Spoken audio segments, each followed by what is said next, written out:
One thing it doesn't have is a tax-free status. Yes. So Yes. you wrote the article today in the City. Talk me through this one. Yes. Always looking for a tax haven, Jimmy. Bermuda no good? No, Bermuda's no good for me.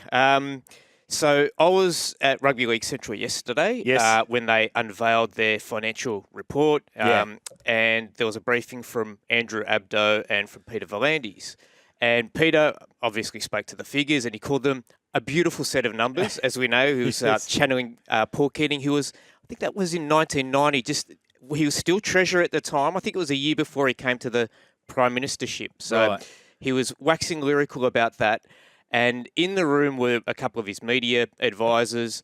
And he said, I haven't shared this with them, so they might have a heart attack. But one of the things I'm looking at doing is exploring the prospect of the PNG franchise being based in PNG rather than the initial plan that was to be in northern Queensland, i.e. Cairns or some such. Yes. So he said that I've heard people talk about this. I've listened to people. He named an unknown coach who I suspect I know who that is. Are you prepared to go on the record with that suspicion? No, not at this point, Jimmy. Okay. I think there was also, he said Justin Olam has been quite strong in talking about that. Right. And this whole idea of a PNG team being based in PNG for the people representing them. Of course. And that obviously there's some logistical challenges in that. And not one of them is, of course, attracting coaches, players, staff, etc. Yep. And he said, what I'd like to do is look at the prospect of those staffers living and working there and enjoying tax-free status. Wow. Yes, and his media advisor almost did have a heart attack. Is that Misha Zielinski who's in there now? Yes, Misha was there. Yes. So he might be putting out a few spot fires this morning. But okay, so how likely, like if we're looking at, I went through the numbers and Nathan Cleary's going to save a fortune if he went up there, and Wayne Bennett would save, if he was on $1.5 million, $645,667 in tax, and he'd still get his pensioner's bus card up there too. There you go. Yep. Well, he talks about his personal experiences and obviously with racing and Hong Kong where they have a particularly low tax rate. Singapore, 15%. 15%. Well, there you go. That's 15 cents in the dollar. So that's why a lot of big companies for the Pacific are headquartered in Singapore. Yep. Very low tax rate. Oh, makes sense. Yep. So you do a stint over there for 3 or 4 years and you can load up and you're halfway to retirement. They were keeping Sydney property prices buoyant when they were returning during the pandemic. There you go. All those people who made a heap of money over in Hong Kong and Singapore. Well, thank you for raising our property prices. Another inflationary pressure. Only if you're selling. If you're buying, it's a bit of an issue. Okay, so likelihood of this?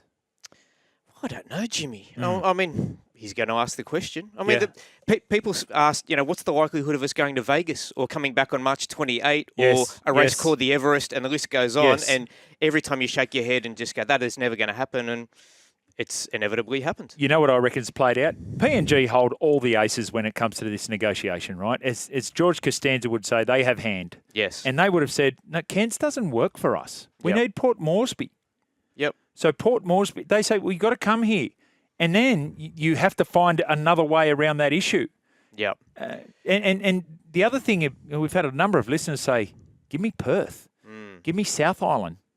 Not Port Moresby. But where else do you get $60 million from the Australian government every year? Well, you've got the government investment from Australia, from the PNG government. Then there's all of the multinationals that are prolific in that area. Exxon, the minerals and resources companies in particular. But again, the other thing is because Jimmy, you talk about Perth, you talk about country, you talk about PNG, a second New Zealand team. It doesn't matter. Can we combine them all into one conglomerate and call them the Bears and be done with it? Would that please everyone? I think the average, just when you bring up that and you talk about, let's look at it through a different lens. We're talking about it through the rugby league lens. Let's talk about all the natural resources of Papua New Guinea being returned to the people of Papua New Guinea, right? I think the average wage for a Papua New Guinean is $1.50 USD weekly wage. But anyway, that's a completely separate issue. Beautiful set of numbers. I was amazed. A company or a business that is 116 years of age, so very mature business, increases 18%. I know it's a new TV deal and it's the first year of that, but whichever way you look at it, you've got to be impressed by the numbers, especially the television audience that was announced yesterday. Yeah, well, the numbers firstly, 58.1 million surplus, revenue of in excess of 700 million, and Volandis hopes that if this Vegas venture is the cash cow that he wants it to be, that in years to come that'll soon break the $1 billion mark.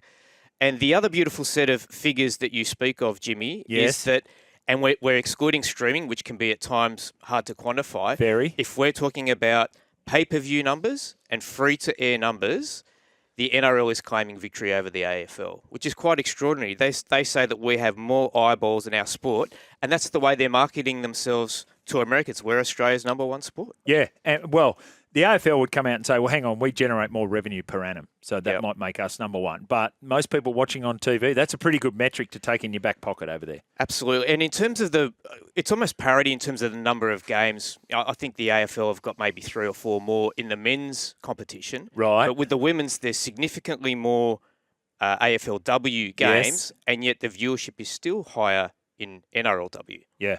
NRLW is a fantastic little gem that they should continue to water. Well, in regards to that, Jimmy, Nick Politis has hatched the idea. He's been in Peter Volandis' ear and said that's the other big opportunity in America. Take the women's game there as soon as possible. Funny you mentioned that because Brett sent a text message in. We're talking about, actually, I might get a sport from you, what you think was good or bad. Hey, Jimmy, do you think that Lingerie Football League was a flop or a success? Now, Brett, it's a really interesting point because of course, it's unacceptable now, but if you actually played that footy with women now in the US, is there an appetite for it given the explosion in all other women's sports around the globe?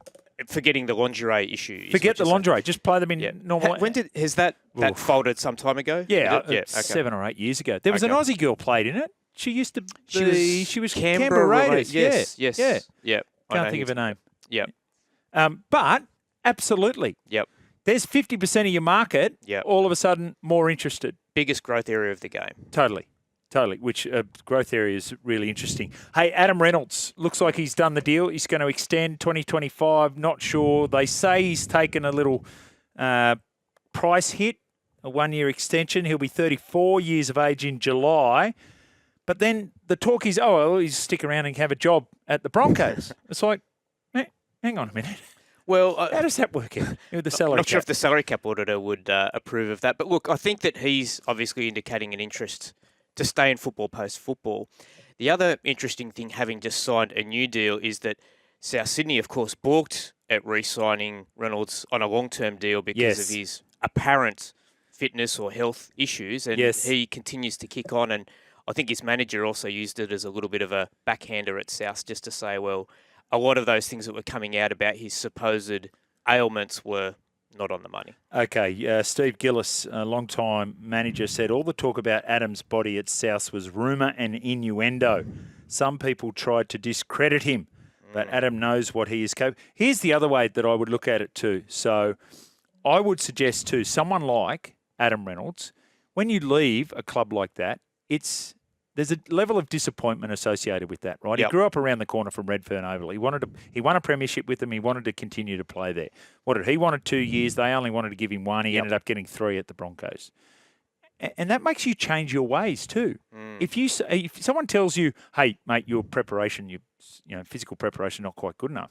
Well, when you go to the next club, you're going to make sure your physical preparation's good. Well, hopefully it's a win for all parties. That move did put a lot of pressure on Lachlan Ilias, and there are still question marks as to whether or not he's the guy to lead South Sydney to a title. And they've got a stacked team. Like, they should go very close this year, despite the fact that they bombed out last year. Yep. And I believe that if everyone around him does their job, that he could well be that person. Well, the other thing about Lachlan Ilias, you have to ask yourself, is halfback his best position? You might make it number 9. And is he the best halfback in the club?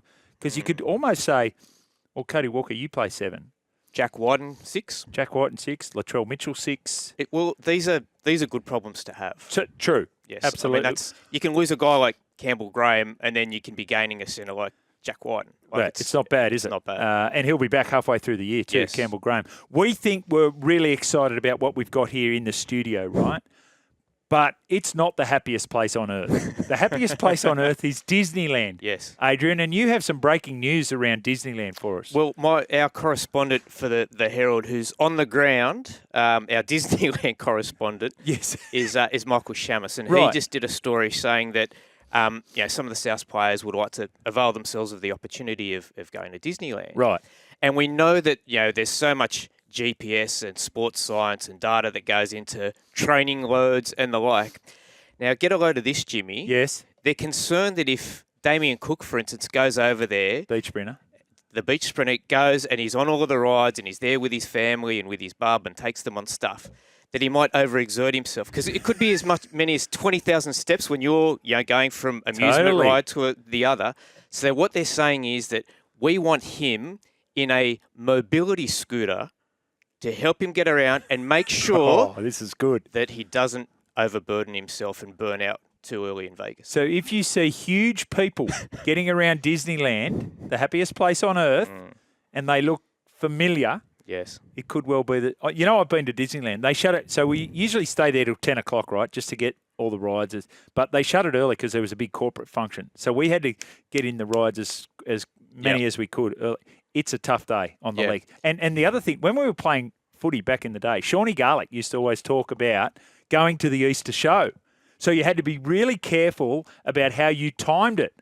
Like if you were playing on Sunday and went to the Easter show on Friday, you'd end up with what Sean would describe as Easter show legs on the Saturday, and then you're flat for the game on Sunday. I actually see where they're coming from. This is a game where people complain about the Wanda Beach sprints and all of that sort of stuff. But the funny thing is, like, people will be taking photos and going, look, random South guy, that guy in a mobility scooter. No, that's Damien Cook. He's one of the players. Random South guy. Yep. All right, we love that. Now, what's happening? You wrote earlier this week, Ethan Sanders sort of stuck between a good place and going to the Canberra Raiders, which he would argue is a good place because he might play some NRL. It's fascinating in that there's this change that's happened to the contracting system and it affects developing players, those who haven't played 5 New South Wales Cup games. And Ethan Sanders is a guy who is too valuable for Parramatta to let go early, but not valuable enough to extend, given that he's behind Mitch Moses and Dylan Brown. Yep. Canberra would love him right now. Like they have a bit of a halves crisis. I'm not quite sure who's going to be alongside Jamal Fogarty, possibly Kaio Weeks, on what we saw on the weekend. So he's a guy who's playing for Parramatta against his potential suitor, but Canberra can't make a play for him until round 6.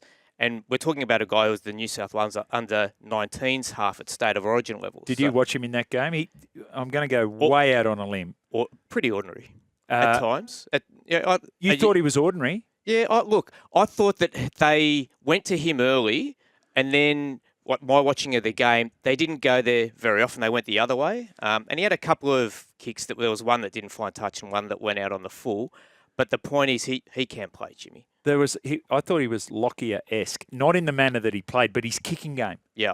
His kicking game was very drop punt. I don't know whether he's got an AFL background or not, but... can play, Jimmy. Yeah, absolutely. Yeah. A very good player. Now, can you clear up for us? Because we were a little perplexed yesterday, and this is the problem with the lack of transparency around what people get paid and all that. What is Luciano Leilua getting at the Dragons? What did he get this year? What did the Cowboys have to pay him for this season? What's he going to get the 2 after that? Because I would best describe the reports as mixed, Adrian. So the number that I heard was $2.5 million over 3 years. 2.5. Yes. Right. So how is that? How much of that have the Cowboys paid? Well, they would have paid 4 months. 4 months. Yeah. Yep. 4 months of 700. We think he's on 700 this year. Okay. So I heard 2.7. I also heard 2.3 reported. So somewhere in there, Adrian. I reckon my figure's about in the middle there. I reckon that's pretty close to the mark. And you would have spoken to numerous people about that. So, yeah, I think that's pretty close to the mark. Is that that sounds expensive for Luciano for me? Well, have a look at what's on the market and what the Dragons have been able to buy. True. And look, if they weren't bidding against themselves, Canberra were interested, and that's been, I guess, a little bit complicated by the Corey Harawira-Naida situation in that I think he's very keen to return. I think Canberra, up until this point, have been erring on the side of caution, understandably. Yes. I think there's still a little bit of a cloud about him. That the initial prognosis has been We had it today. He's got a defibrillator under his arm, and he's just been able to increase training loads. Yes. But the thought of playing in 20... Surely the Canberra Raiders deserve salary cap dispensation for Corey Harawira-Naera. Yep. And I think it's a similar situation to Cody Ramsey at the Dragons as well. And I believe that they've had some salary cap relief, but I'm not sure to what extent. Okay. When do you head over? Sunday. Oh, wow. Are you when you get on the plane, are you left or right? I'm going to be wherever I'm stationed. That sounds very left. And I'm sure it won't be long before you see me in a mobility scooter around Vegas. Look at that. I just got a text message from the ATO. I think they're listening. I think they're listening. Well, that's one of those tax havens that's caught up with you finally. Caudle. Who knew Caudle was a tax haven? Jim, with Alfie running the Broncos sponge, Renault will do the wrestling in 25. That's from Mark. Well, actually, it'll be 26, Mark. So thank you for that. And... boys, why did you bring up the wages of PNG? My apprentice just asked for a pay rise. Thank you, Dunny. That's very good. Thank you, Dunny. All right, so you're out on... Are you taking in any boxing while you're over there? I know that Tim Zhu will be in and around Vegas during NRL week. Right. I don't think I'll be tacking on an extended stay because he's obviously not fighting till the very end of the month. Right. But I hope to catch up with him while I'm over there. Okay. Who is there? Have you been assigned a team to follow or just overall? I'm going to be in Vegas proper for pretty much all of my stay, whereas some of the other ones have been in different training camps. So I'll be Manly for predominantly. Okay. And then everyone else, as the week progresses, will roll into Resorts World. Okay. We can't wait to see it. It's going to be fantastic. We're going to follow it all on the Sydney Morning Herald. Thank you, mate. Appreciate it. I hope you enjoyed the new digs. Love it. Thanks, Jimmy. All right, break, and then we're back with some Chloe Butler. Thank you. Yes, Chloe Butler was the Aussie girl who played in the Lingerie Football League. Someone said it was renamed. No, I've lost it. Anyway, we'll take a break. We'll be back.